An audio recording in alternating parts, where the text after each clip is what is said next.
Kakateli, a chekain, a no kain. Ibe om nanani wa ibe om nanani anluye. Nyokote nyokomanda andilula, c'est de la qualité. Nyokote nyokomanda andilula, c'est le numéro 1. Sokononala, abe mana mana, halikene malala, abe mana mana ke. Ukasi manko, c'est recommandé. Ukasi manko, c'est de la qualité. Andi baratelima,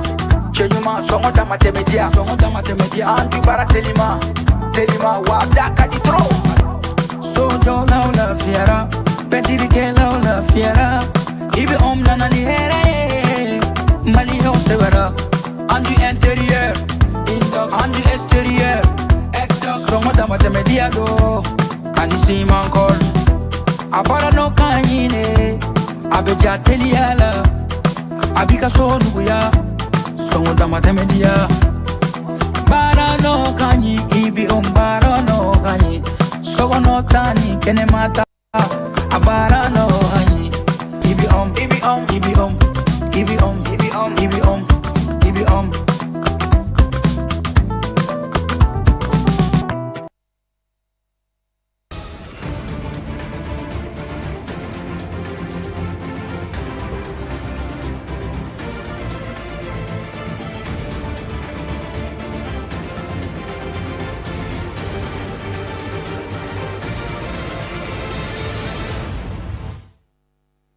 ka tali kɛ kunnafonijugu minnu bɛ ka cari mali kun ka mali kunnafonidilaw farala ɲɔgɔn kan ka fɛɛrɛ kuraw sigi sen kan mun bɛna kɛ sababu ye ka mali kisi ni kunnafonijugu ninnu kɔlɔlɔ ma.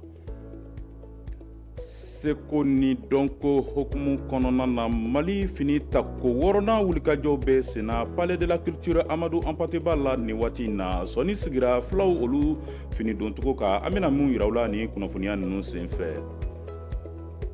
an balimaw ni de an ka kunnafoni bakurunbaw ye ka kɛɲɛ ni bi juma ye desanbu kalo tile 12 san 2025 an bɛna mun walawalaw ye ni sisanda in na o kama an b'a fɔ ko aw bisimila Advance TV jabaraniso sanfɛla la tele min kɛlen no ka paraɲɛ caman bila ni teletɔw ni ɲɔgɔn cɛ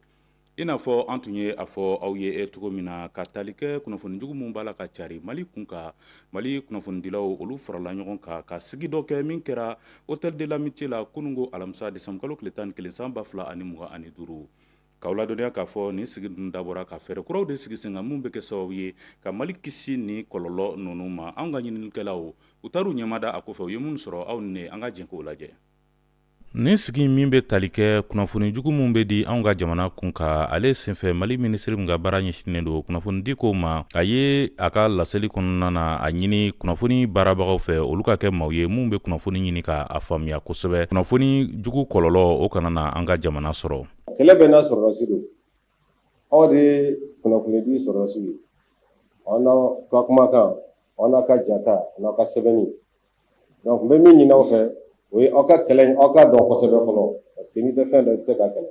a bɛ bɔ yɔrɔ min na minnu b'a baara la ani u ka complices minnu b'an cɛ la k'olu bɛɛ dɔn pour que k'olu bɛɛ labɔ pour que k'u neutraliser. kunnafonidi minisiri a sinsinna laɲini dɔ ka laɲini mun a y'a ta ka ɲɛsin fasodenw ma mun ka baara ɲɛsinnen don kunnafoni labaarali ma ko u ka kɛ maaw ye mun bɛ jateminɛ kɛ kosɛbɛ walasa kunnafoni ɲuman o ka bɔ maaw ka faamuyali sɔrɔ. donc u bɛna aw kalan min na a fɔ ko aw ka faamu aw ka sira taama donc n bɛ min ɲini aw fɛ experts bɛ min fɔ bi ani min bɛ aw yɛrɛ kɔnɔ aw k'a bɛɛ fɔ bi fɛn fɛn man ɲi an ka communication la a y'a bɛɛ fɔ pour que an ka se ka bɔ yɔrɔ ka kɛ kulu kelen ka vraiment désinformation kɛlɛ ni an ka téléphone ye ni an ka radio ye ni an ka video manu ye ani an ka télévision ni fɛn bɛɛ. sigi nin kuncɛra ni kumakan tilelen kumakan jɛlen mun kɔni bɛ tali kɛ kunnafoniya mun bɛ ta ka ɲɛsin faso mali ma ka se ka a to a tiɲɛ yalima ka buruja ko olu dabɔlen don k'an ka ɲɛtaga o de kɔni bali o kama ko fasoden bɛɛ lajɛlen kan ka i tɛgɛ di ɲɔgɔn ma kunnafoniya hukumu kɔnɔna na walasa ɲɛtaga min ni jamana bɛ o ɲini bi o ka sɔrɔ. ko tɛ se ka kɛ bɛn kɔ n'aw bɛnna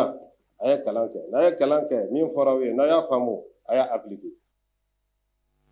Confédération des États du Sahel ni ale bɛ i k'a dɔn k'a fɔ cɛɲɛma jamana saba ko fɔ Mali, Burkina ani Niger olu ka lajɛ filanan labɛnw hukumu kɔnɔna na fasodenw tɔgɔlakulu ko olu ye ɲɔgɔn sɔrɔ kunnafonidilaw ɲɛkɔrɔ sigi in kɛra malidenw tɔgɔla minisirisow bɛ n'a ɲɛsinnen don sifinnamaw ale ni farikolo ɲɛnajɛ kow bɛɛ lajɛlen ma sigi in k'a kun dabɔra de ka se ka ɲɛfɔliw kɛ mun bɛna kɛ sababu ye fasodenw ka bɔ ka kɛ kulu ye ka se ka nin dunanba ninnu kunbɛn walasa nin wulikajɔ in a ka kɛ wasa kɔnɔna na. Isa Sise ale tun b'a kɛnɛ k'a ye mun sɔrɔ aw ni ne an ka jɛn k'o lajɛ. Ni ɲɔgɔn dalajɛ min sigira sen kan Force Vive de la Nation fɛ a dabɔkun ye ka se ka kunnafonidilaw kunnafoni u kɛlen bɛ ka labɛn minnu sigi sen kan yalasa AES ɲɛmɔgɔw bɛ se ka kunbɛn Bamako ka ɲɛ cogo min na. Bi lajɛ in bɛ min kan o ye ka kunnafoni jɛnsɛn Maliyɛn bɛɛ ka se ka kunnafoni kelen sɔrɔ au même moment. Anw sigilen bɛ yan bi an farala ɲɔgɔn kan jɛkulu belebele dɔ de kɔnɔ a fɔ min ma ko Force Vive de la Nation ka ɲini bɛɛ lajɛlen fɛ ni événement min natɔ don an ka jamana kɔnɔ ni Bamako bɛna kɛ capitale de l'AES ye o tɛ se ka sabati ka sɔrɔ Maliyɛn bɛɛ ma kɛ i kungo ye ni Ala sɔnna a ma le 21 o ye mobilisation générale ye mais san'o cɛ activité caman de bolodalen don an fɛ olu activité olu bɛna kɛ kunnafoni ye au fur et à mesure pour que mɔgɔw bɛ se k'a dɔn. Mali musow tɔgɔla Madina Danbele ale ye sɔnni sigi musow ka fara ɲɔgɔn kan yalasa ni ɲɔgɔn ye belebeleba min bɛna kɛ an fɛ yan u sen bɛ ye o la cogo min na. Ka wele bila Maliyɛn musow bɛɛ ma parce que n'i y'a mɛn ko cɛba musoba dɔ de bɛ yen nɔ donc le 21 anw musow b'an ta daminɛ depuis le 21 parce que le 21 de an ka faamaba ninnu bɛ nalen ka n'u kunda anw kan yan nɔ donc Mali muso denmisɛnnin fitinin musoman fo ka n'a bila sijɛ la an tɛ fɛ jɛ ka kɛ si kɔ. Umar Sek n'ale ye minisiri Abdul Kasim Ibrahim Fonba ka ciden ye ale ye hakilina fo kosɛbɛ minisiri tɔgɔ la. N'a fɔ an ka minisiri yɛrɛ y'a fɔ cogoya min na a y'a jira ne ka fɔ nin ko ye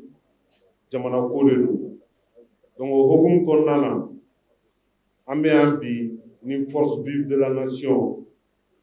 point de presse in sigira n'o kan de ministre de la jeunesse tɔgɔ la n'o ye son excellence monsieur Abdul Kasim Ibrahim Fonba a ko k'a fɔ sifinw ɲɛna k'an bɛɛ lajɛlen k'an tɛgɛ di ɲɔgɔn ma ka don da kelen fɛ ka bɔ da kelen fɛ. Kumakuncɛ la Force Vive de la Nation y'u ka nisɔndiya jira ni ɲɔgɔn ye na wa u ka laɲini ye halisa Confédération de l'Alliance des États du Sahel ɲɛmɔgɔw k'a dɔn k'a fɔ fɛn o fɛn ye AES ka ɲɛtako ye jamanadenw sen bɛ o la. Kunnafoni nasira wɛrɛ la k'aw ladɔnniya k'a fɔ seko ni dɔnko hukumu kɔnɔna na min ye k'a dɔn k'a fɔ Mali finiw walasa ka se ka olu sankɔrɔta san o san sigi dɔ bɛ kɛ a bɛ fɔ min ma ko Mali fini ale tako 6nan wulikajɔ bɛ sen na nin waati na Palais de la Culture Amadou Hampâté-Bâ la sɔnni sigira fini don cogo min kan ni siyɛn o de ye k'a dɔn k'a fɔ fulaw olu ka fini don cogo ye Mamadu Jalo ale taara ɲɛmada a kɔfɛ a ye minnu sɔrɔ aw ni ne an ka jɛn k'o lajɛ. Mali finiw tako 6nan na fɛn bɛ tali kɛ fulaw la olu kɔni taara ka kɛ nin kɛnɛ in a ɲɛmaw ye hukumu kɔnɔ an y'a laɲini k'a dɔn fula yɛrɛ a sinsinnen don jumɛn kan jɔn de fila ye u ka tabiyaw n'u ka taabolow an wulila ka se ka ɲininkali kɛ a dɔnbaw ma u ka ɲɛfɔli kan ye. fulaw ye a bɛ yɔrɔ caman na yɔrɔ kelen tɛ pays 10 ani dɔɔni fulaw bɛɛ bɛ yɔrɔ bɛɛ la fulaw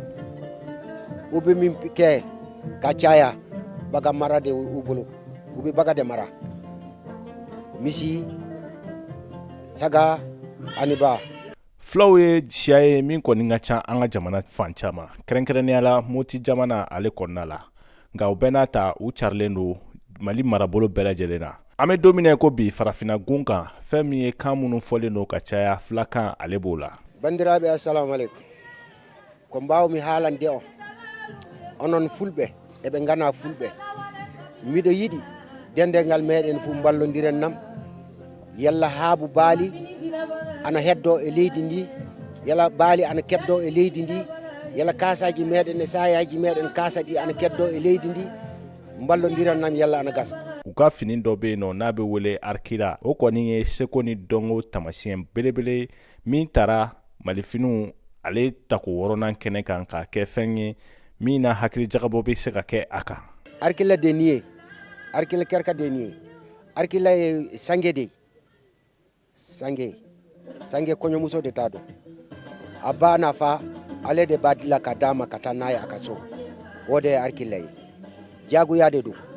fo na se t'i ye na se b'i ye kɔni jagoya ye b'a kɛ. Malifini ale ka laɲini ne Mali siyaw bɛɛ don bala an ka seko ni an ka dɔnko k'o kɛ o tɛmɛsira ye. O kumu kɔnɔ Mali jamana ale kɔni ye jamanaba ye min na siya kelen-kelen bɛɛ lajɛlen na seko a n'a dɔnko don min bɛ kɛ sababu ye ka kelenya bɛn ani bolodi ɲɔgɔnma ni k'o sinsin walasa Mali a ka maliya ni k'o dan kɛnɛmaya.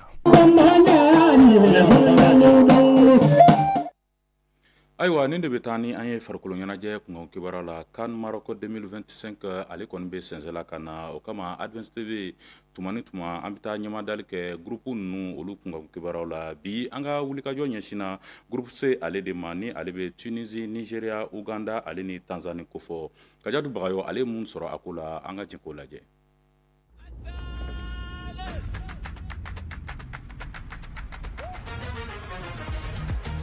An kɛlen n'o ka wala min sigi sen kan n'an kɛlen n'o ka tɔgɔ da ko en route pour la CAN Maroc 2025 sa a bɛ kɛ sababu ye k'aw kɛ ka kunnafoni jɔnjɔn sɔrɔ bakuruba ninnu kan. Bakuruba A ni B tɛmɛnen kɔ sa bi an bɛna an sɔnni sigi bakuruba C kan. Bakuruba C yɛrɛ mun kɔnɔna na an bɛ Nigeria sɔrɔ yen, Tunisie, Uganda fo ka taga se Tanzanie ma. N'a ye bakuruba kofɔlen ta ka lajɛ an b'a k'a fɔ Nigeria n'ale tɔgɔ ye ko Super Eagles olu kɔni ye maa ye minnu jɔsen ka bon kosɛbɛ ka d'a kan u ye jɔnjɔn ta ko 3 kɛ san 1980, san 1994 ani san 2013 u kɛra finaliste malheureux ye san 2023 Côte d'Ivoire kaw fɛ yen. Olu kɛrɛfɛ sa les Aigles de Carthage n'o ye Tunisikaw ye olu fana bɛna laɲini k'u ka jɔnjɔn ta ko kura ye i n'a fɔ u y'a kɛ san 2004 kuma u ka so. Ka fara jamana fila ka sa Uganda fana bɛ yen n'olu tɔgɔ ye ko Vekran n'olu yɛrɛ ye édition 2 tɛmɛnen jɛ nka u ka kɔsegin na sa u kɔni bɛna laɲini ka performance kɛ mun ka ɲi ka tɛmɛ san 1978 kan n'u tun ye final jɔyɔrɔ sɔrɔ la. Ni jɔkulu bɛ kuncɛ ni Tanzanie cɛbɔ ye n'an k'olu ma ko Taifa Stars olu fana ye jamana ye mun jɔsen b'a la ka bonya kosɛbɛ farafinna gun kan ka d'a kan an bɛ wagati min na ko sisan dolantanna caman bɛ taa a dayirimɛ ɲini u fɛ yen. N'a y'a jateminɛ k'a fɔ k'u ka participation 3 yɛrɛ kɔnɔna na sa nin bɛna k'a siɲɛ 2nan de ka tugu ɲɔgɔn na o b'a yira k'a fɔ k'an bɛ wagati min na sisan o fana jɔsen ka ɲi kosɛbɛ. Hali ni ma hakili juru carilenw y'a yira k'a fɔ ko Nigeria ni Tunisie ni bakuruba in jɔyɔrɔbaw ye n'an k'olu ma favori a ka kan u k'u janto Uganda ani Tanzanie na n'u fana n'u seko n'u damana bɛɛ kɛ cogo min na u bɛ se ka bɔ phase de poule la.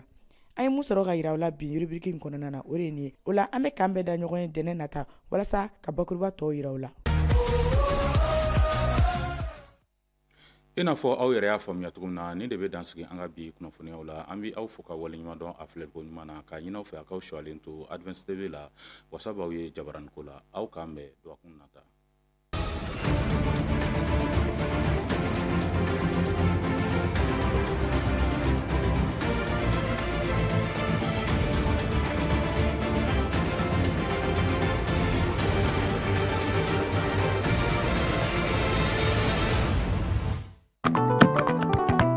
Kakateli, a cɛ ka ɲi a nɔ ka ɲi. I bɛ om nana ni ye wa i bɛ om nana ni an lu ye ɲɔgɔn tɛ ɲɔgɔn man da an dilu la c'est de la qualité ɲɔgɔn tɛ ɲɔgɔn man da an dilu la c'est le numéro 1 sokɔnɔna la a bɛ manamana hali kɛnɛmana la a bɛ manamana kɛ u ka siman kɔ c'est recommandé u ka siman kɔ c'est de la qualité an di baara telima cɛ ɲuman sɔngɔ dama tɛmɛ diya an di baara telima wa da ka di trop. Sojo la fiera, pentiri que la fiera. Ibe om nana ni here, mali ho severa. Andu intérieur, andu extérieur. Extra kromo dama temedia do, ani si mankol. Abara no kanyine, abeja teliala. Abika so nuguya, songo dama temedia. Bara no kanyi, ibi om bara no kanyi. Sogo no tani kene mata abara no hani ibi